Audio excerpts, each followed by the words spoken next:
Hello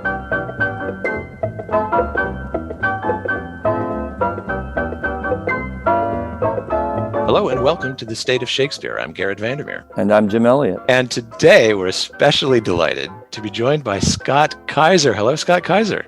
Hello, gentlemen. How are you? Hey, Scott.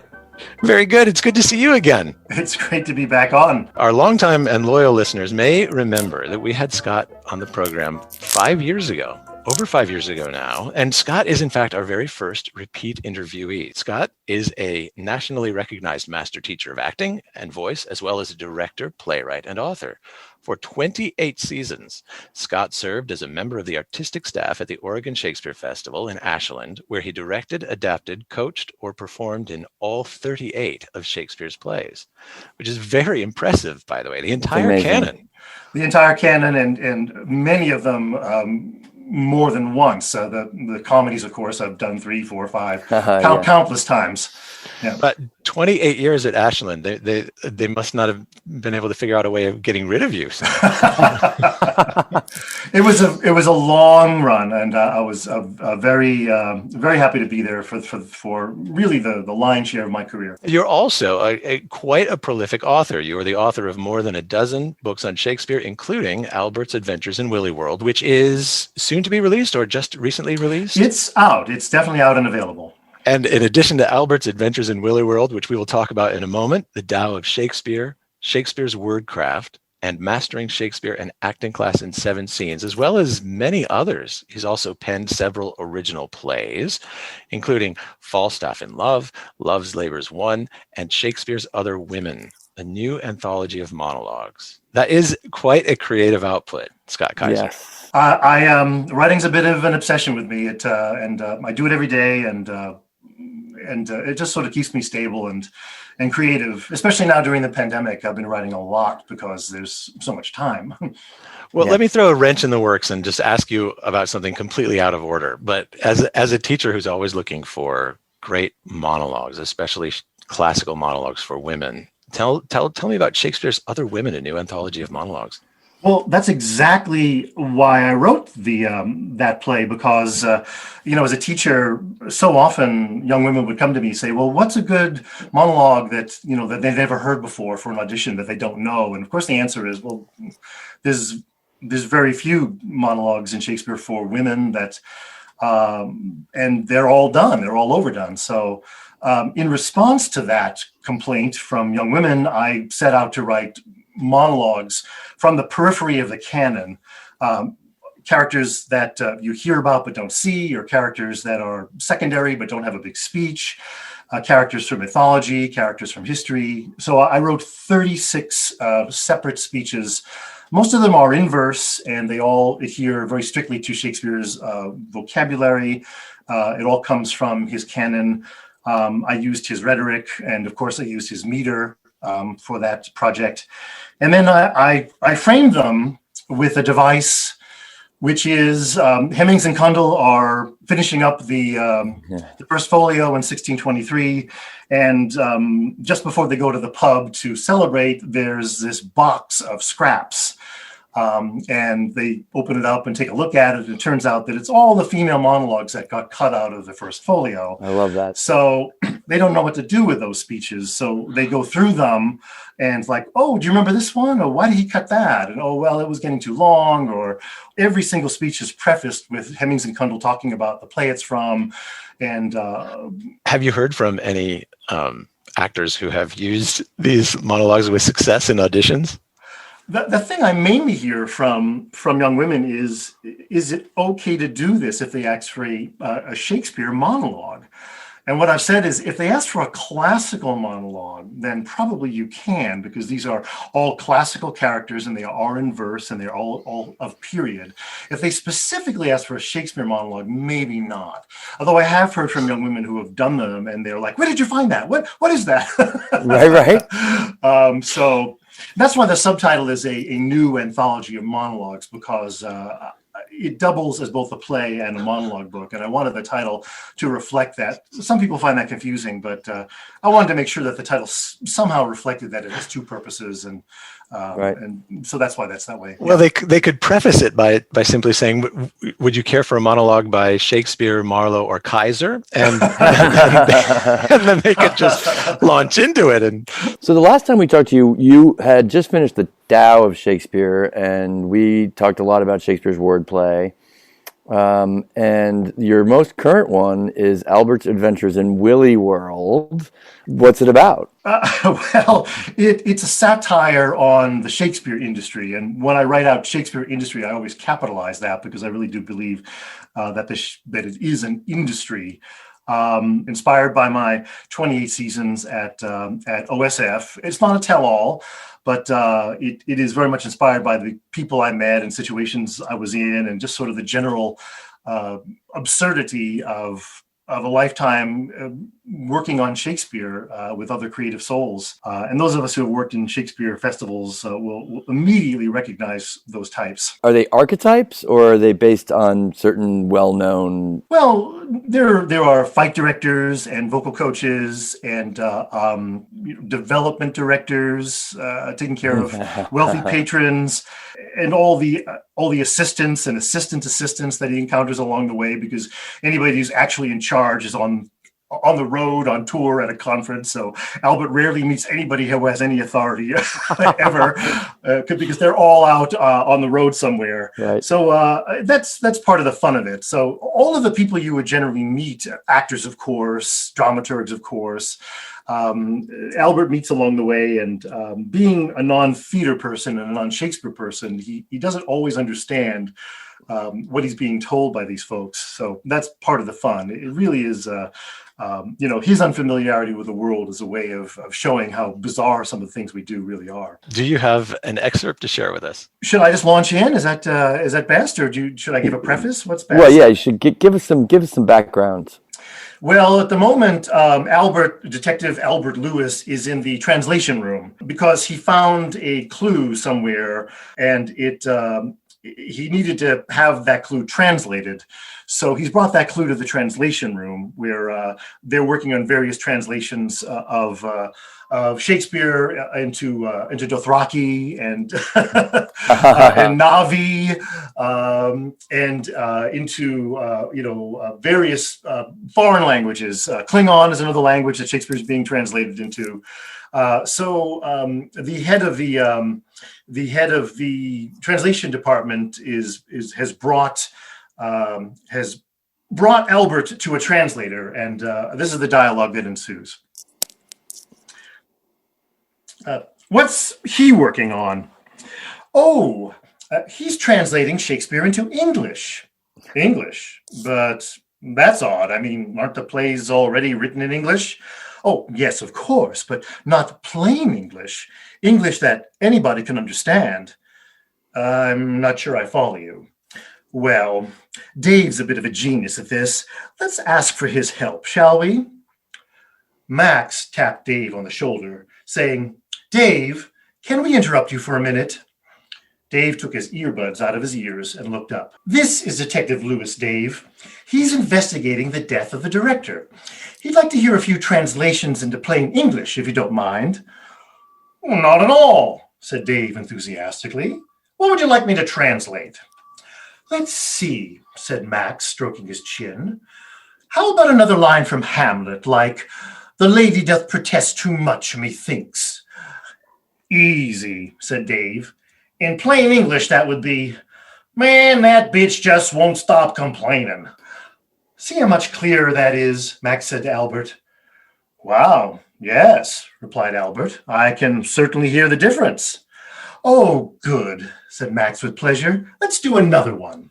Just give me a line, said Dave cooperatively. Okay, so how about the beginning of The Merchant of Venice, when Antonio says, in sooth, I know not why I am so sad. Simple, said Dave. In plain English, that would be, yo, what can I say? I'm just bummed, you know? Perfectly clear, yes? Max said to Albert. Crystal, Albert replied. One more, said Max. Absolutely, said Albert, enjoying the game. How about the beginning of Twelfth Night, said Max, when Count Orsino says, If music be the food of love, play on. Translated, said Dave, that would be, if hip-hop can stiffen my love muscle, spin that shit. Amazing, said Albert. I understood every word. You see, said Max, no more struggling to understand the bard. The meaning is well within the grasp of anyone who speaks English, especially teenagers. Are you concerned at all that some of the poetry will be lost in translation? Well, perhaps, but it's a small price to pay to make the bard's immortal words available to everyone, even if they're not his words. Exactly. So, Garrett brought up an interesting question. When you say Dave is the translator, is that any reference to Mr. Dave Hitz, who started the Play On project? Well, my character's name is Dave Dumbwaiter. My Dave Dumbwaiter has the name Dave, just, I would say, you could say, as an homage to Dave Hitz. I've never met him personally. I certainly know of his project, and that's obviously what I'm up to here. Yeah. So, without going too deep into the Play On project, but the translations, it's a really interesting time for translations right now, I think. And is this a commentary on it, or is this just one of the many things that happens in the Shakespeare industry? Well, I mean, one of the nice things about framing Shakespeare as an industry is you can actually include and embrace a project like Dave Hitz without worrying too much about Shakespeare. Dave Hitz himself on your podcast said, it's just an addition to the Shakespeare landscape. And, I agree with that. I'm not all up in arms the way I think some people are about the Play On project, about translations. Shakespeare, the landscape is enormous and it can absorb Play On like everything else. As you know, it absorbs so many other strange things. People who want to ban him from the curriculum, and people who have belief in centuries-old conspiracies, and first folio freaks and original pronunciation geeks, and the thousands and thousands of books and all the merchandising. Shakespeare's not going to wither and die because Dave Hitz is producing translations. I'm not concerned about that, really. The other thing about the Hitz project, especially in a Shakespeare Industry concept, he's basically redistributing his wealth to artists, especially now during the pandemic. That's great. And I understand Dave's thinking that they should be accessible. I get that. My thinking is this, that, anyone moving to another art form, let's say, anybody can walk up to an Andy Warhol soup can and immediately get it. It's like, oh, it's a soup can. I get it. Only now it's 12 feet tall, and now it's in blue. It's not, or you can walk up to a Jasper Johns in a museum and say, oh, it's a flag. Oh, it's 3 flags. So it's a flag shrinking, or immediate understanding of the art, right? And you can, the thing is, great art, masterful works, the Sistine Chapel, Guernica, the Garden of Earthly Delights by Bosch. Those works require some time and some patience and some effort. Masterworks, great art, I'm sorry, they just require some effort. So, as a gateway, as an entryway to Shakespeare, sure, Play On, whatever. But, my feeling is there really is no substitute whatsoever. Great art is challenging. So your book, Albert's Adventures in Willy World, takes on the Shakespeare industry, as you call it. And I think that's a great coinage. But let me ask you a question. Supposing you, and perhaps you do, and I don't know it, but supposing you had the ability to give, say, an 8-figure donation or investment into this industry, how would you direct your capital infusion? What I would do, I would probably donate it to OSF and earmark the money to tear down the entire theater outdoors, the Elizabethan Theater, and rebuild it as a true replica of the Globe. I would gather from that you have some reservations about the existing edifice. Well, you have to know how far the history of that theater goes back. It was built as a Chautauqua space in the 1880s. The walls are still there, so it was always a place to go and listen. And then the Elizabethan Theater was built. There were benches, and then that grew. In '92, they built the pavilion because it was supposed to help with acoustics. But the fact is that theater has always been a Greek amphitheater. It's not a Shakespearean theater, even though there's a big sign outside that says America's first Shakespearean theater. That is not what it is. So when they built the Globe, when Sam Wanamaker built the Globe, in London, it was revelatory, and it really highlights the problems with the festival spaces. With that outdoor space is really a Greek amphitheater. It is not conducive to Shakespeare at all. The front row of the balcony at OSF is outside the Globe Theater. If you actually measure it, it's literally not even in the Globe Theater. That's how far away the balcony is. The back of the balcony is so far away from that stage. That entire theater, I think, needs to be taken to the ground and rebuilt as a true Shakespearean theater, with a true, wraparound theater, that we can go back to the way Shakespeare intended the plays to be performed. Now, one of the things that happened under Bill Rausch's regime is audiences said, I can't hear the play, I can't hear the play. So Bill started to mic the shows. That made the problem much, much worse. Amplification of the actors only made the problem worse, because now you got a bank of speakers, so you can't tell who's talking. So it's even more confusing.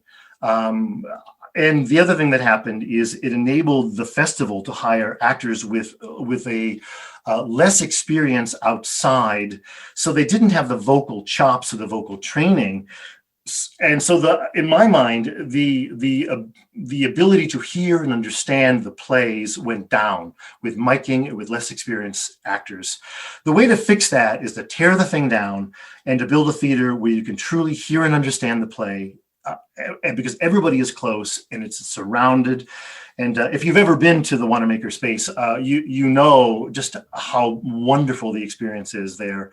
So that's how I would spend my money. I think that's great. It's an interesting thing about the chops, and I know that you're a man who loves Shakespeare's wordplay and metaphors and images and the rhetorical language in Shakespeare. To do that well requires training. Where does training like that, how does that translate into modern drama and even something like play on or another type of translation?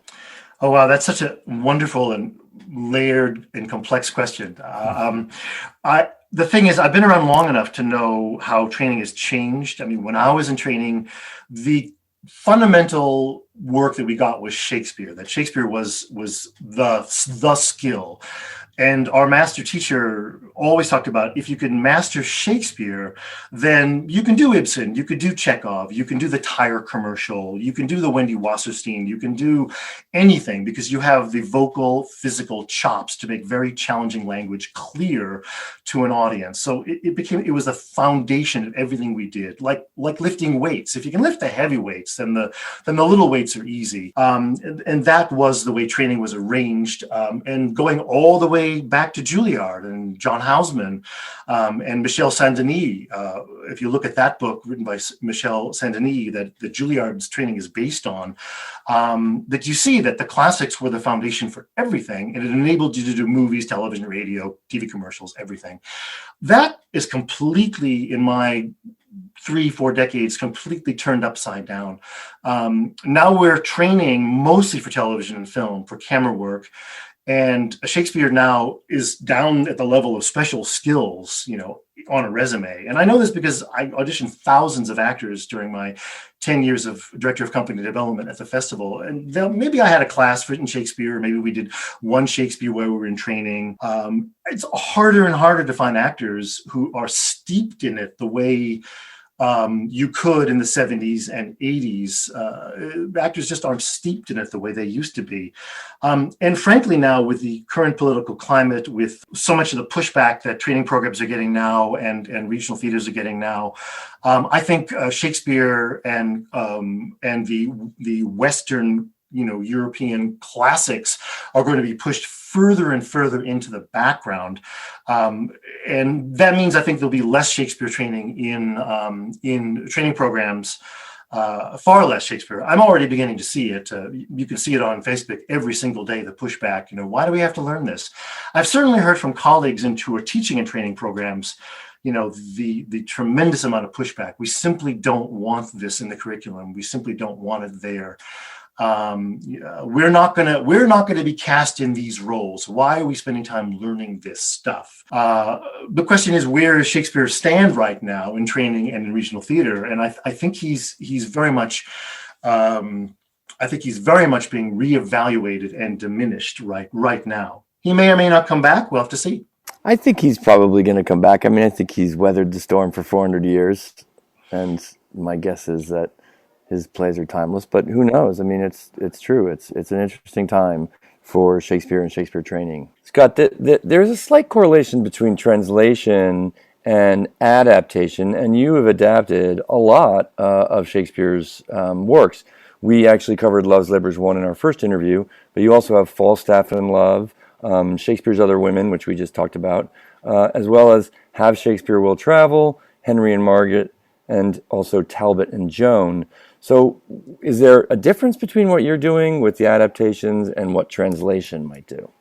My work falls into separate categories. I mean, Love's Labour's Won was a sequel to Love's Labour's Lost, and I wrote it the way I thought Shakespeare might have written that sequel had we found it. So again, his vocabulary, his meter, his characters, his rhetorical devices, that I adhered as closely as I could to the way Shakespeare might have written it. I tried to replicate his voice. It's not my voice, it's his voice. I mean, I came up with a story, but the characters and those character arcs are continuations. So, and that's also true of Falstaff and Love. I wrote it as a prequel to the first part of Henry IV. So, and it adheres very strictly to the characters, to the English history, and all of those devices are meant to lead into the first part of Henry IV, as if Shakespeare had done what the Queen had asked him to do, which is, hey, I'd love to see Falstaff and Love. As you know, Merry Wives of Windsor does not do that. He's conning those two wives. What I did is create a very young, slim, naive Falstaff, and I decided, what would the young Falstaff, who would he have fallen in love with, and what would that be like, and how would that have played out? So it takes place in the Boar's Head Tavern, and it takes place in the palace. So that's not an adaptation. It's a brand new play written in the manner of. I tend to call those things neo-Shakespearean. Neo-Shakespearean meaning it's a brand new play that written the way Shakespeare might have written it. That's very different from my adaptations like Talbot and Joan and Henry and Margaret. Those are the two parts of Henry VI. I was commissioned to take the three plays and turn them into two. And this has been done, going back decades, so it's not something new. In that instance, I'm not really changing characters or plot or even the language. A lot of that is just like being a surgeon. It's like, what character arcs can I surgically remove? What events can I remove? Which characters can I conflate and combine to make it smaller? But getting, 9 or 10 hours of Shakespeare's Henry VI into 5 or 6 hours, that was my commission. So they are absolutely adapted to fit into two theaters and to rotate, very commonly done. My intent was to really honor Shakespeare, though, and to not tinker with characters or arcs or story, but to really compress and condense as best I can without losing the story. But when you get down to things like Have Shakespeare Will Travel, and I also have many I have 4 short classroom versions. Those are written because I'm an educator and a teacher. Have Shakespeare Will Travel was inspired by the Oregon Shakespeare Festival school visit program, where 3 actors get on the road and go to schools, and they go to cafeterias and gymtoriums, and they do 3-person Shakespeare plays for 3 people that have to fit into a class period of 40 minutes. So those adaptations are very much meant for school situations. 3 actors, very short. They are highly compressed, and they are made to be highly accessible without adding non-Shakespearean language. Those are not translations. They are highly compressed, abridged versions of Shakespeare's plays. So, Scott, knowing you and your prolific output, what's coming up for you? Well, I have one of the things I've been doing during pandemic is I've been writing a novel. The novel obviously has a theater setting. It takes place in a theater training conservatory, and the characters are composites of people that I've met and worked with. I've invented a conservatory and placed it in Boston, a city that I know well because I grew up there, and where there are other conservatories. So it's a place where training happens. It's been so far been very, very gratifying, and is really consumed by creative brain space in a really healthy way for me. Otherwise, I'd be going crazy. So, but I have a real quick question going back to Albert's Adventures in Willy World. This is how interviews with Jim work. I'm steering the ship into the port. Jim's like, "Oh, hoist all the sails!" No. I'm steering. I'm going to be with you. Don't worry. But what I want to know, so let's just the last question, Scott, about Albert's Adventures in Willy World is again it takes place and it's talking about the Shakespeare industry. And I'm just wondering, is there anything in the Shakespeare industry in Albert's and Willy World about podcasters? It's a good question, but no, I didn't poke at you guys, so or any other podcasters for that matter. And mainly because I think because as Albert goes around Willy World, there are no podcasters on site. So I hope that's a relief. Yes. If one wanted to get Albert's Adventures in Willy World, where would they get it? Log into Amazon and you'll see it there. Terrific. Well, Scott, this has been a pleasure. Thank you for your deep knowledge about all things Shakespeare and your experience, your lifelong journey through it. I think everybody should read your books because I'm sure they'll learn about not only the Shakespeare industry but Shakespeare itself and performing it and the doing of it. So thank you for joining us a second time. Thank you so much. I'm so grateful to be invited again, and as I said, I'm very honored to be your first repeat. Thank you, Scott. Thank you. And thank you for listening to The State of Shakespeare. I'm Garrett Vandermeer. And I'm Jim Elliott. See you next time. Well done, sir. Well You've done that to me. I know. You've done that. I got it from you. So, Scott, before we let you go, I'm sure I mentioned this last time. I just want to mention it again, how grateful I was to you for your book, Mastering Shakespeare. It was such a help to me the last time, and it's been too many years now, that I went off to do a season, with a repertory company doing Shakespeare. Really, I'm so pleased that was useful to you. I mean, it's still in print, which is great. I was just complaining with the publisher because they let it go out of hard copy, and the publishers, they don't want to print anymore because the electronic profits are it's so easy for them, and there's no expenses, and it's really, really challenging now to get a theater book into print because they make so much more money not printing them. Right. Well, I'm with you. I need to have books in hand. I'm old fashioned. The electronic versions are completely useless to me. Yeah. Whenever I get an exam copy and it's electronic, I can't use it. Yeah. Theater people, we want to hold it. We want to hold on to it. We want to write in it, and it's odd that a publisher of theater books is like, why do I have to tell you this? I think for me, the new trend is to be or not to be. Oh, yeah. That is the question. Whether, and they're reading the script off of the phone. Yes. Although in classes, I've used that to my advantage, which is, I've said, I'm not asking you to bring your Riverside into class, but, get Shakespeare get some version of the canon, get your Shakespeare app, and have that glossary in the class the whole time, and look it up.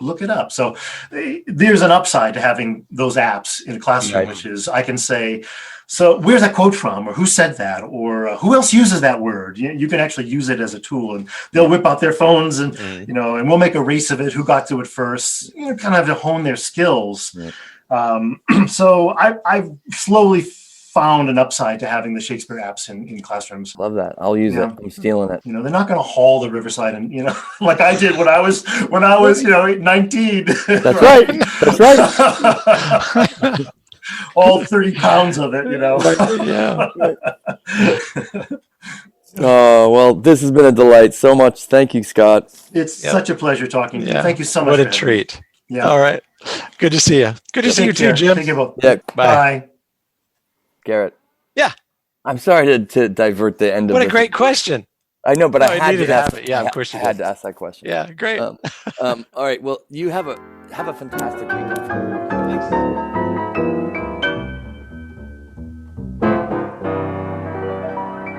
Thanks for joining us for the State of Shakespeare podcast. We invite you to visit stateofshakespeare.com for more episodes, information about each of our guests, and the Shakespeare text you heard on the program, and much more. And we welcome you to join the discussion by liking us on Facebook. That's www.stateofshakespeare.com. Thanks for listening.